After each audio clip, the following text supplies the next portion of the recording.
식사들 하셨습니까? 이제는 비가 좀 어지간히 온 것 같습니다. 어제 뭐 한 달 동안 비가 퍼부니 뭐 경사지나 절개지에 안 무너진 곳이 없을 정도로 저희 동네는 많이 무너졌습니다. 한동안 이제 덥고 습한 날씨가 계속 얼마나 지속될지는 모르겠지만은 꽤 지속될 것 같습니다. 불쾌지수가 높아지는 시기인데 짜증날 일이 없이 즐겁게 보내시길 빌어봅니다. 오늘 해볼 이야기는 오토바이 라이딩을 할 때 필요한 물품에 관한 이야기입니다. 라이딩을 하다 보면 별의별 변수가 다 생기죠. 간단한 조치를 현장에서 할 수 있는 장비나 도구를 가지고 다니면 큰 도움이 되죠. 그런 장비나 도구가 뭐가 있을까에 대해서 오늘 알아보도록 하는데요. 첫 번째, 라이딩 시 가장 많이 발생하는 게 이제 빵꾸죠. 빵꾸는 뭐 누구는 평생 한 번도 안 당하는 빵꾸인데 누구는 엄청 많이 당하죠. 저는 평생 한 번도 빵꾸 난 일이 없는 것 같습니다. 뭐 입방정 나서 조만간 저도 빵꾸 날 일이 있지 않을까 뭐 그런 생각도 해보는데, 약간 이 빵꾸가 별거 아닌 것 같은데 이게 실제 발생하면 답이 없는 경우도 상당히 많거든요. 일단 빵꾸가 나게 되면은 승용차와 다르게 타이어 공기 주입량이 많지 않아서 금방 바람이 빠지고 푹 주저앉게 되죠. 그리고 코너링 시 리닝 각도가 있기 때문에 승용차 타이어와 좀 다른 전개가 됩니다. 일단 타이어가 림에서 고정이 안 되고 이리저리 움직이게 되죠. 그래서 휠을 다치게 한다든가 휠 까지면은 수리비 어마어마하게 나오죠.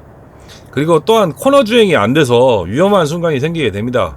일반적인 다이캐스트 휠은 대부분 튜브리스, 그러니까 레디얼 타이어죠. 그래서 지렁이를 받거나 펑크 패치로 간단히 수리가 됩니다. 근데 일반적인 레디얼 타이어를 가진 오토바이는 지렁이 펑크 세트, 수동이든 뭐 충전식이든 컴프레셔만 가지고 다녀도 한 방에 제자리에서 해결이 되죠. 지렁이 세트는 뭐 거의 뭐 10,000원 이하일 겁니다. 10,000원 이하고요. 뭐 수동 컴프레셔 같은 경우는 한 2에서 5만원, 충전식 컴프레셔도 요즘에는 뭐 알리에서 사면 한 2만원짜리도 있고, 뭐 아무리 좋은 거 국산 사더라도 한 10만원 안쪽에서 구입이 가능합니다. 뭐 지렁이 세트와 컴프레셔는 반드시 돈값을 하는 거죠. 다만 이거를 사용하기 위해서는 연습이 좀 필요합니다. 왜냐면 지렁이 박는 기술에 따라서, 그리고 숙달 정도에 따라서 바람이 새는 경우도 있고 안 새는 경우도 있습니다. 그래서 반드시 연습을 하고 다니셔야 되고요.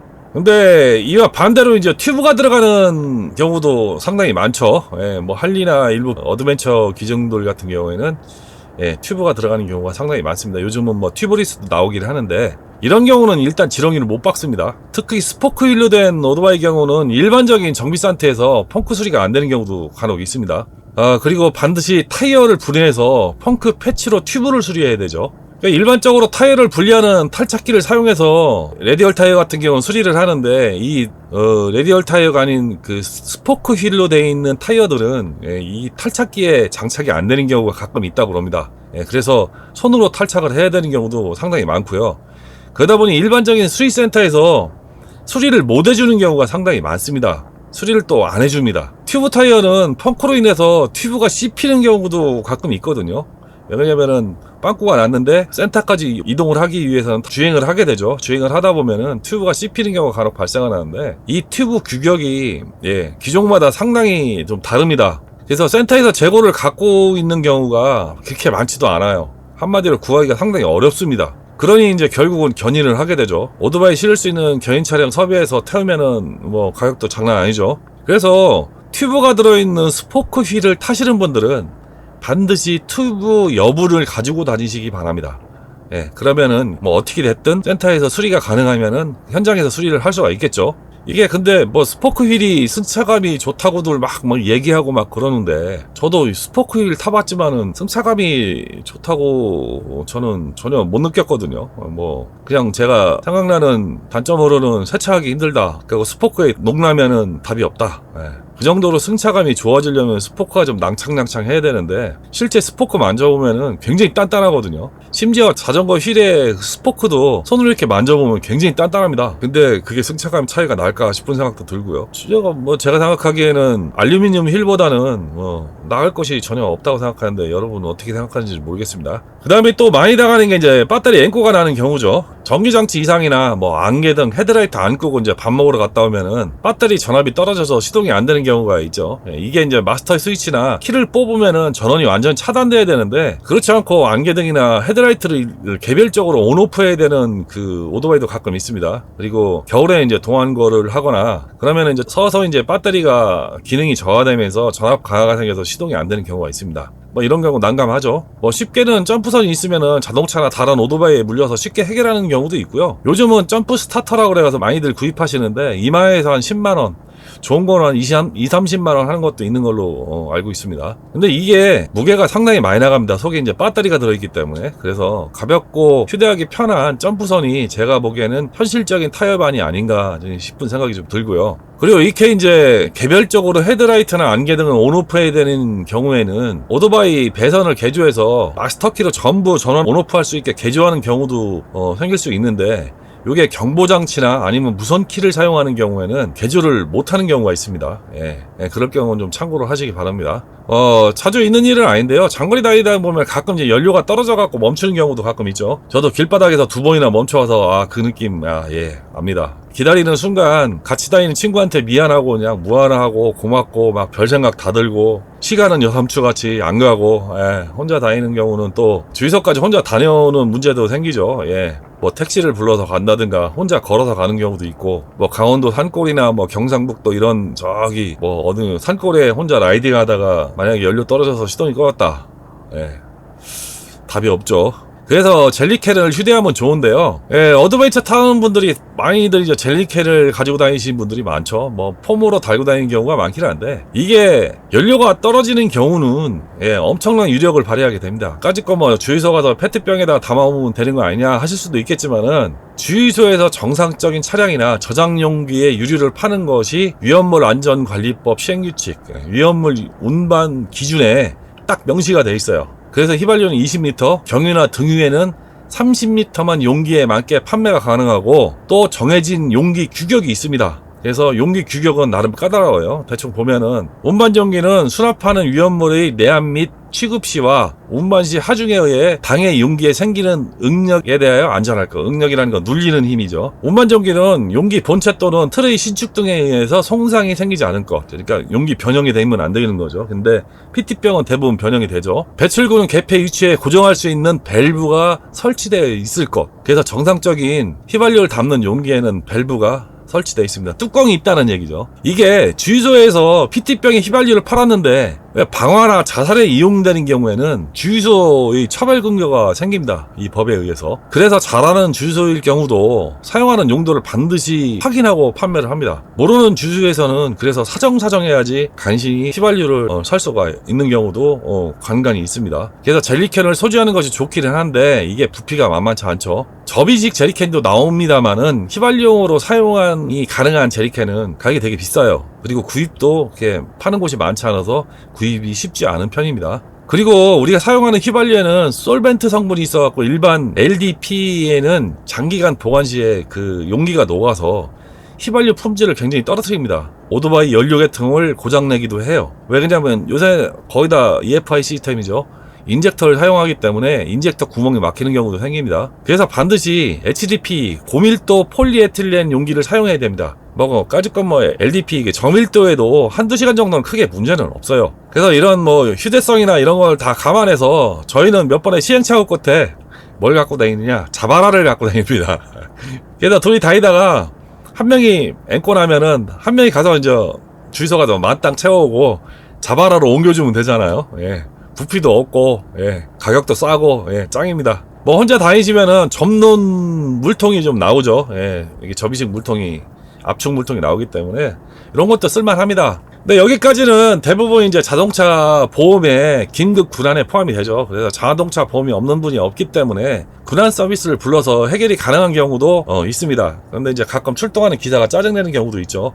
왜냐면 자동차를 출동을 했는데 오토바이니까. 그래서 도착과 동시에 한 5천원 만원 팁 주고 해결하는 경우도 좋은 방법이 되겠죠. 근데 여기서 이제 아주 먼 산골에서 보험 출동 서비스를 부르면은 시간을 장담을 못합니다. 뭐 10분이면은 도시에서는 오는데 이거 길바닥에서 몇 시간씩 기다려도 출동이 안 돼갖고 못 오는 경우도 가끔 있고요. 그리고 거리상 얼마의 또 추가 비용을 부담하는 경우도 있어요. 어지간하면은 분한도구인 그 빵꾸킷이나 펌프 정도는 챙겨서 다니는 게 좋을 것 같고요. 그러면은 많이 도움이 됩니다. 예, 그까짓 거 얼마 하지도 않는데 챙겨 다니면은 꼭 그거 제가 팝니다. 다음은 일반적인 이제 구간용품이 아닌 이제 휴대하면 도움이 되는 물품들입니다. 예, 휴대폰 뭐 많이들 충전하시죠. 휴대폰 사용 안 하시는 분들 거의 없죠. 저도 꽤 오래전부터 충전하면 이제 내비게이션을 많이 사용을 했는데 처음에는 시행착오가 상당히 많았습니다. 예, 첫 번째로 이제 아답터가 용량이 딸려가지고 휴대폰에 사용하는 전력을 다 대주지 못하니까 계속 충전 수치가 떨어져서 결국 배터리가 앵꼬라는 일도 있었고요. 맞는 표현인지 모르겠으나 핸드폰에 역기 전류가 걸려갖고 스마트폰 배터리를 죽이는 경우도 있었습니다. 요즘은 충전 아답터가 이제 QC 3.0도 나오고 막 별게 다 나오죠. 그런데 초창기에는 그런 것이 없어서 참 고달팠던 기억이 지금도 새록새록 나네요.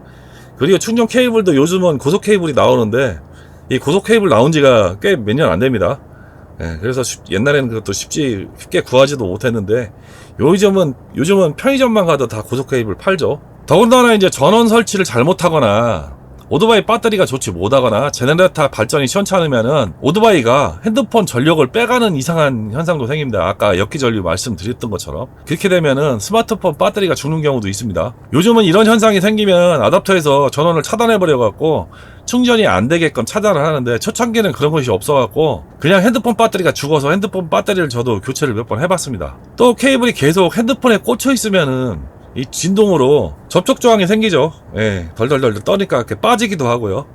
그래서 충전이 제대로 안 되는 경우도 있고 심지어는 진동으로 폰 접속 단자가 망가져서 수리하는 경우도 생깁니다. 요즘은 무선 충전 거치대가 저렴한 가격에 많이 출시가 됐죠. 그래서 가급적이면은 무선 충전 거치대를 쓰는 것을 권장을 드립니다. 이건 또 많이 모르시는 것 중에 하나가 또 있는데요. 요즘 스마트폰 카메라 중에서 손떨림 방지 장치 OIS라고 옵티컬 이미지 스테비라이제이션이라고 이 기능이 있는 스마트폰들이 상당히 많죠. 뭐 어지간한 스마트폰은 다 이 기능이 있습니다. 그런데 이게 카메라 렌즈에 아주 작은 모터나 전동기구가 같이 달려있는 형태로 되어 있어요. 그래서 전동기구가 카메라 렌즈를 붙들고 있는 형태로 이게 구조가 되어 있는데 이게 오토바이 진동에 의해서 렌즈 모터가 고장날 수 있습니다. 이게 고장나면은 스마트폰으로 사진이 안 찍히는 경우도 있고요. 이상 진동으로 사진이 이상하게 찍히는 경우가 있습니다. 근데 이걸 수리를 하려면은 스마트폰의 카메라를 통째로 바꿔야 됩니다.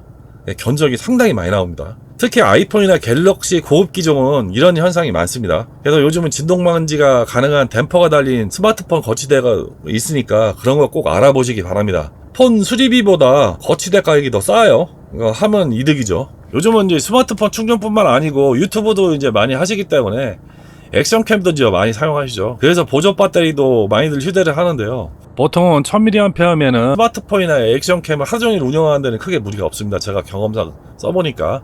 너무 많은 용량의 보조 배터리는 주머니에다 넣거나 휴대하기가 상당히 무겁죠. 가방에다 따로 담고 다녀야 되니까 오히려 한 1000mAh 정도가 제가 보기에는 딱 좋은 것 같고요. 휴대하면 좋은 공구들입니다. 오토바이가 진동이 상당히 많죠. 특히나 뭐 할리나 이런 것들은 진동이 상당히 많아서 장거리를 가거나 내가 모르는 사이에 볼트 너트가 서서히 풀려서 빠지는 경우가 상당히 많습니다. 특히 이제 중요한 위치에 있는 나사가 빠지면 운행에 어려움을 겪는 경우도 많죠. 뭐 스텝이나 달려있는 가방이나 이런데 이제 볼트가 빠지게 되면은 상당히 어려움이 있고 위험한 상황이 연출되기도 하는데요. 이런 간단한 조치를 위한 공구를 지참하고 다니면 정말 유용하고 운행을 못하고 실려오는 경우를 방지할 수가 있습니다. 일단 이제 제일 많이 쓰는 게 양면 비트가 달린 드라이버죠. BM이나 할리 같은 경우는 별렌치가 많이 사용하기 때문에 별렌치가 달린 것도 휴대하면 나쁘지는 않습니다. 그리고 작은 몽키, 보통 이제 인터넷 찾으려면은 포켓 몽키 스패너라고 검색을 하시면은 인터넷이나 아니면 철물점 가면은 10,000원 이하에 많이 구할 수 있어요. 뭐 작아서 힘쓰겠나 싶지만은 손잡이에 이제 구멍이 뚫려 있기 때문에 거기에 드라이버를 끼거나 뭐 이런 다른 보조 도구를 사용하면은 꽤 힘을 쓸 수가 있습니다. 그리고 이제 몽키하고 같이 사용할 도구가 필요한데 보통은 이제 플라이어나 첼라라고 하는 공구가 있습니다. 이것도 이제 부피가 뭐 크지는 않아요. 작은 볼트부터 넓은 볼트까지 한꺼번에 잡을 수 있는 기능이 있기 때문에 요거 하나 가지고 다니면은 스패너하고 같이 쓰기가 굉장히 쓸모가 있습니다. 그리고 오토바이에 많이 사용하는 규격 볼트나 너트는 뭐 한두 개 정도는 어디 가방 같은 데 넣고 다니는 게 현장에서 응급조치하기가 상당히 좋습니다. 저는 개인적으로 케이블 타이를 좀 가지고 다니는데요. 이게 엄청 유용해요. 뭐 무게도 가볍고 부피도 없는 데다가 볼트가 빠지거나 없어진 자리에 케이블 타이로 임시 조치가 가능합니다. 좀 두께가 있는 케이블 타이하고 얇은 케이블 타이하고 두 가지를 갖고 다니면은 어떤 것이든 조치가 되는데, 이게 생각보다 여러 개를 이렇게 엮어갖고 사용을 하면은 버티는 능력이 상당히 대단합니다. 그래서 웬만한 곳은 뭐 열이 나지 않는 곳, 뭐 소음기 근처 빼고는 다 고정이 가능해요. 그리고 이런 또 장비를 보관할 수 있는 작은 가방이 있으면 좋은데요. 새들백에 달리거나 하는 오토바이들은 크게 문제가 없는데, 그렇지 못한 경우에는 뒷좌석에 이제 오토바이용 그물망이나 작은 가방을 달고 다니는 것도 좋은 방법입니다. 아니면 요즘은 가격은 좀 있어도 깔끔한 탱크팩을 부착하는 것도 이제 많이들 하시는데요. 주의해야 될 것은 탱크팩이 너무 커서 핸들에 간섭이 생기는 경우가 있습니다. 유튜브 영상 보다 보니까 초보자가 탱크팩을 너무 큰 걸 달아가지고 핸들이 탱크팩에 걸려서 유턴하다가 넘어지는 광경을 보기도 했는데, 요거는 간섭 현상이 있는지는 반드시 확인하고 부착하셔야 됩니다. 그래서 오늘은 라이딩 시에 가지고 다니면 좋은 공구 액세서리를 좀 알아봤습니다. 뭐 진짜 이 간단한 몇 가지 공구면 현장에서 응급조치가 가능하고 라이딩 흥을 깨는 일도 없지만은, 그렇지 못한 경우는 어려운 경우를 당할 수가 있죠. 그래서 간단한 공구는 꼭 챙겨서 다니시기를 권장을 드리고요. 또 공구 다루는 일이 익숙하지 않은 분들이 상당히 많아요. 이런 분들은 한 번이라도 연습해보세요. 집에서 뭐 볼트도 돌려보고 너트도 돌려보고 연습이 상당히 도움이 됩니다. 이제는 더운 날만 남은 것 같습니다. 열대야도 생기고 한 달에 더워서 일하기도 힘든 상황입니다. 무리하게 일하시다가 열사병으로 어려운 일 겪을 수도 있으니까 페이스 조절 잘 하시고요. 시원한 음료와 염분 섭취 하셔가면서 일하시기 바랍니다. 이상 마치겠습니다. 시청해주셔서 감사합니다.